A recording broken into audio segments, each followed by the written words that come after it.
Hello, welcome to Nigel and Kath's Adventures. We're off on our travels again. Today we're at what we think is going to be a really unusual place. It's the National Waterways Museum. It's right on the edge really of the Manchester Ship Canal, and it's going to be really good today, I think. It's a big place, so definitely come along, and I think we're going to have some fun.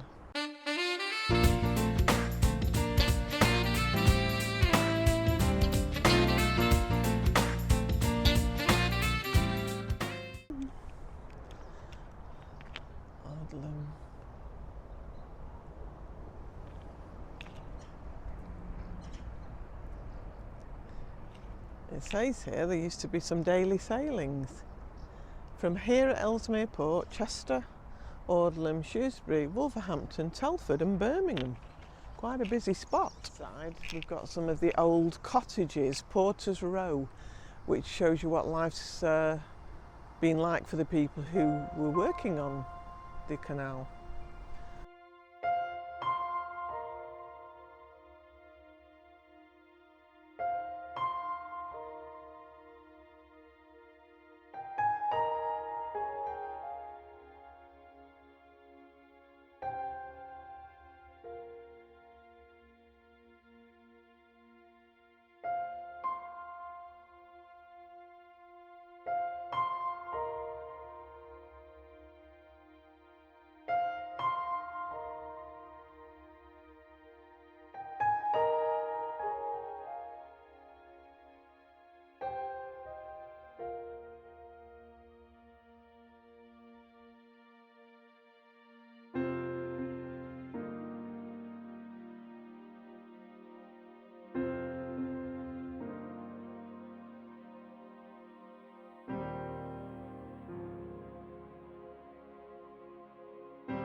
Like it used to be a toll house.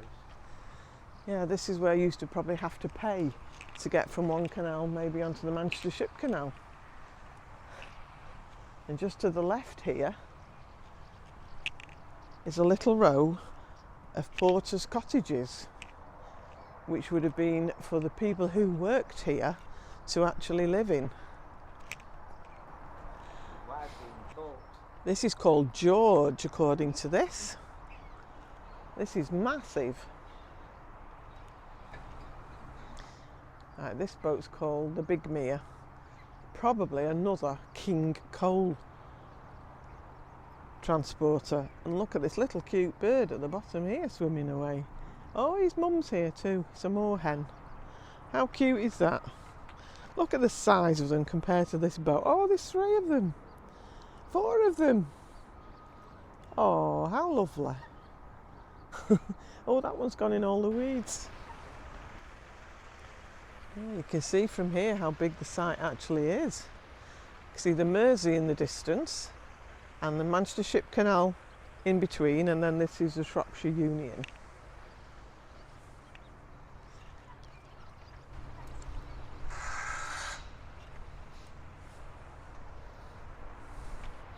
Looks like there's a big light here which was used to help them come into the canal in the basin. Lots of apartments around being built by the look of it. Yeah, we are low down now. This is where the lock take you. There's another.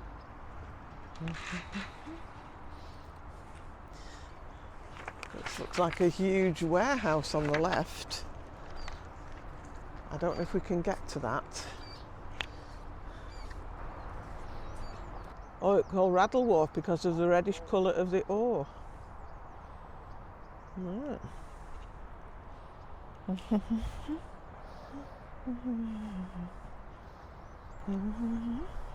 Right, we're now coming up to Porter's Row, which is the old cottage area where the workers who worked in the lower and upper basins of the canal used to live.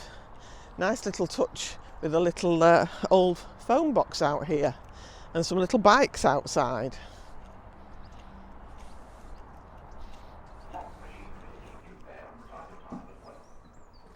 This is the 1950s cottage. Let's have a look at this. Oh my, look at the television. We used to have one of those. Radiogram, record player. Fabulous.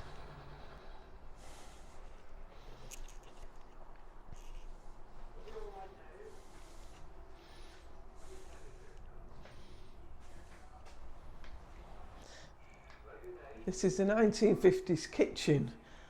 This takes me back as well. It's got the old Belfast sink in the corner and a really old washing machine and mangle. Wow.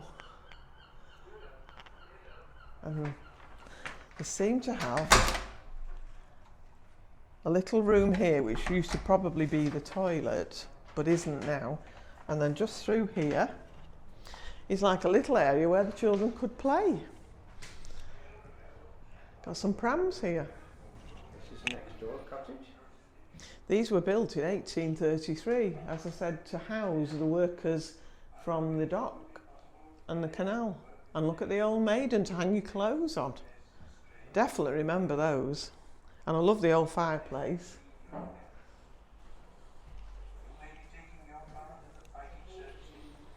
Oh, a Singer sewing machine. Oh, this is a Jones's one. I used to have one of these. They were fabulous. Amazing fireplace with tiles on. And the old peg rug. I'm sure most of you remember doing those. Made out of old rags. Fascinating. They look so cold, don't they? Ooh. Be nice with a roaring fire. Right everyone, we're now in the next cottage. We've done the 1950s. Next door was 30s and now we're in the early 1900s. And pipe gas was used to light the rooms up. That sounds a little bit dangerous. Lovely old type of piano organ in here. It's like a Methodist church organ, that. It does, doesn't it? Little rocking chair. Doesn't really rock. Oh, I used to have one of these. Used to put your stationery in it and your pens and pencils. And another sewing machine. Another Singer. Fantastic. Let's go through to the next room. Ooh. This is where the stairs used to go up. Not used now, but this would have been where the stairs went up to the next floor. And a washing basin here, so you could wash yourself when you came in from the work on the canal, which must have been very dusty. That bread looks a bit stale. Yeah, I'm not trying that, are you? I don't fancy the scones either. But again, a nice peg rug. Very, very old cast iron stove, which did all your cooking and your heating. And another maiden to hang all your washing on.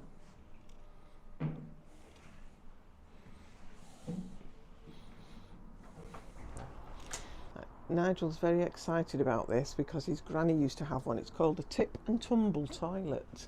Not quite the usual In fact, sort. you'll know that isn't. That's a flushing one. Look. Oh, it's a flushing one. My mistake. The grannies you used to have to, I think you had to run the tap on the sink. Mm. And then the board at the bottom used to tip. That sounds familiar, yeah. Right, this is like an outside garden area. This bit here has been planted for insects and bees. This is a beautiful buddleia. And then they seem to also have quite a few market garden plants. They've got some tomatoes, broad beans, peas. We've got some runner beans as well. Apple tree, rhubarb. Cottages with the garden.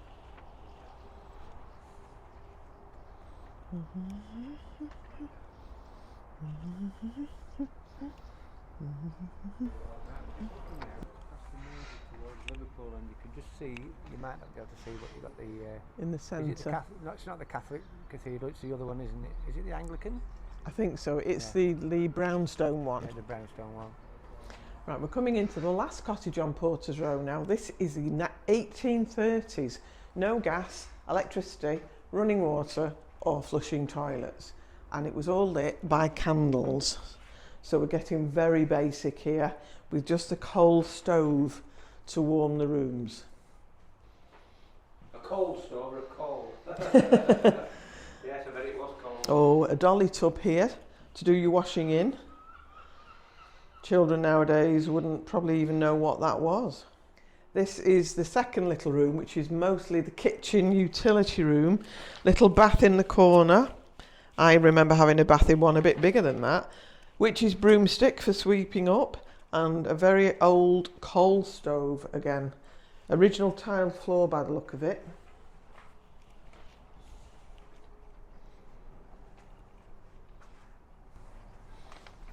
These didn't have the luxury of tip and tumble, it was just a bucket underneath. And a very old mangle here. Very nice. We can't see the upstairs because they've obviously fastened the stairs off.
Right, we're in one of the exhibition halls now near the pumping station.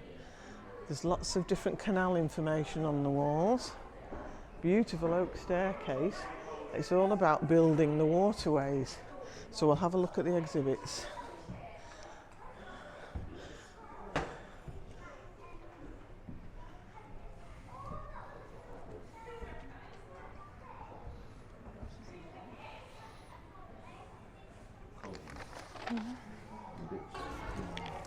And a foundry pattern.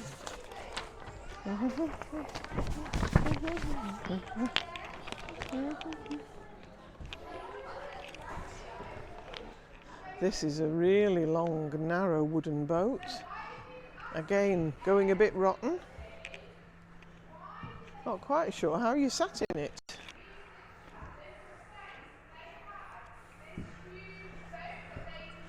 This one looks in a bit better condition. This is the Amaryllis. A bit like a cabin cruiser. Picture of what the guys used to look like who worked on the canals. Very hard work, I would have thought. And building the canals is why they were called navies, because they were building navigation. But you had to be really strong. This is a very large basket.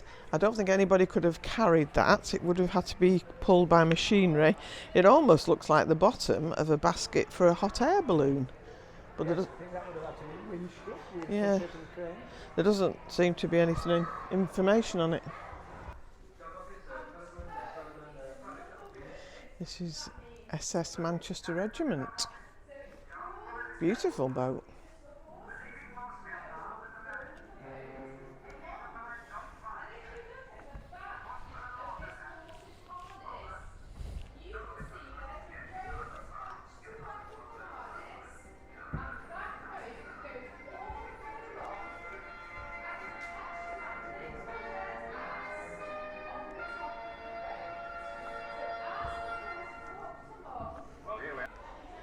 This is a fantastic model of the Pontysillet Aqueduct in Llangollen on the Welsh border.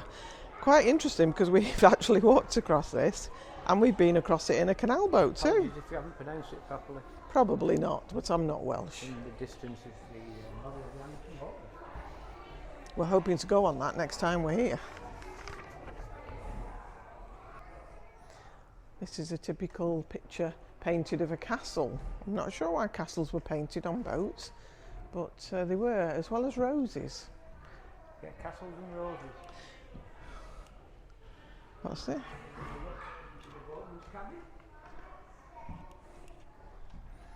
Looks so tiny, doesn't it? But very cosy.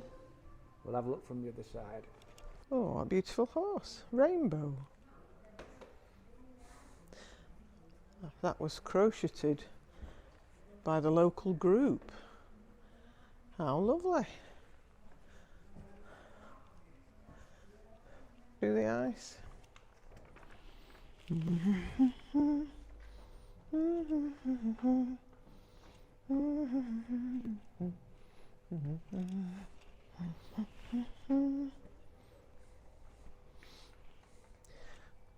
Ooh, fascinating objects here, just up Nigel Street.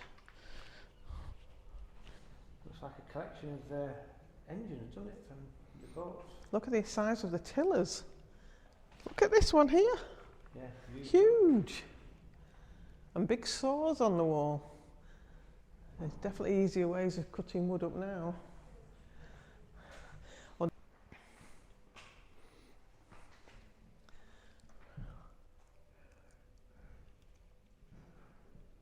Some big lamps over here.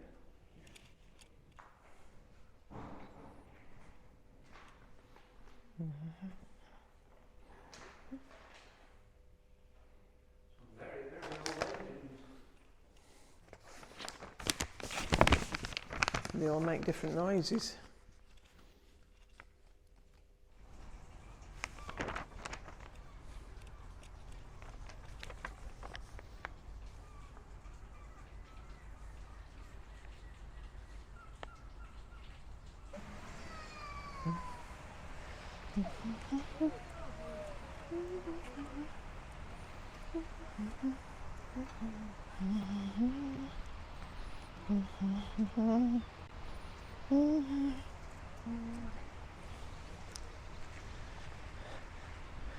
Another lock coming up. It's got a boat in it, this one. Quite a few people on it.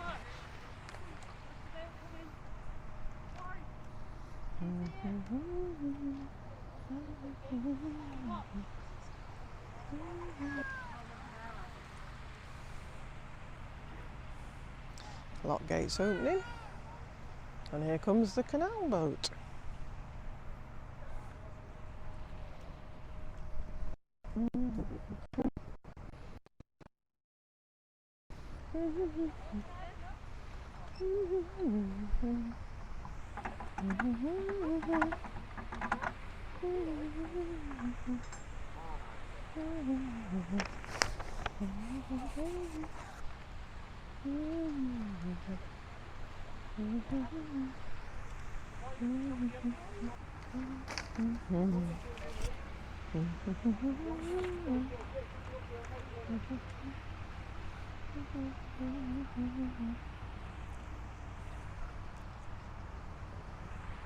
Sort of thing that used to power the cotton spinning and the looms, run by volunteers. It's excellent.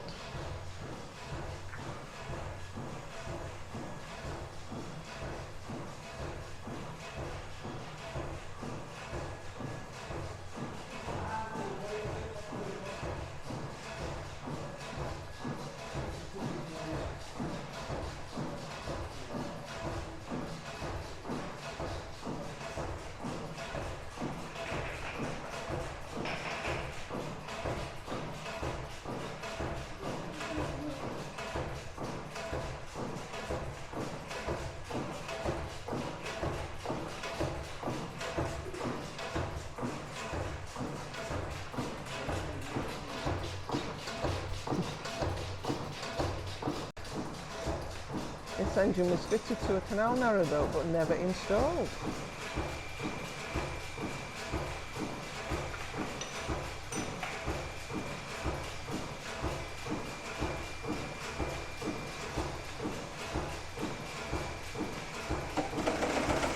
Look at that. Beautiful condition, working off steam.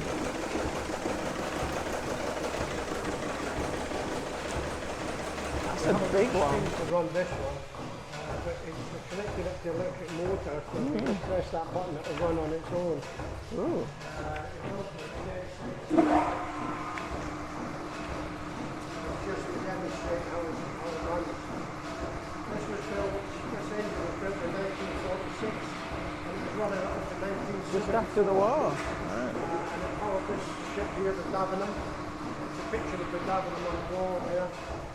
And if you want to know what size the Davenham was, there's a sister ship to the Davenham down in our basin. It's called the Covington. Right. The easiest way to see it is because it's ICI on the funnel. Well, exhausting tour around here, but well worth it. So interesting, especially if you like engineering and canals. Right near the Manchester Ship Canal here too. Well, if you like that, please press like and subscribe. It's free to do so, and join us on the next one. Bye.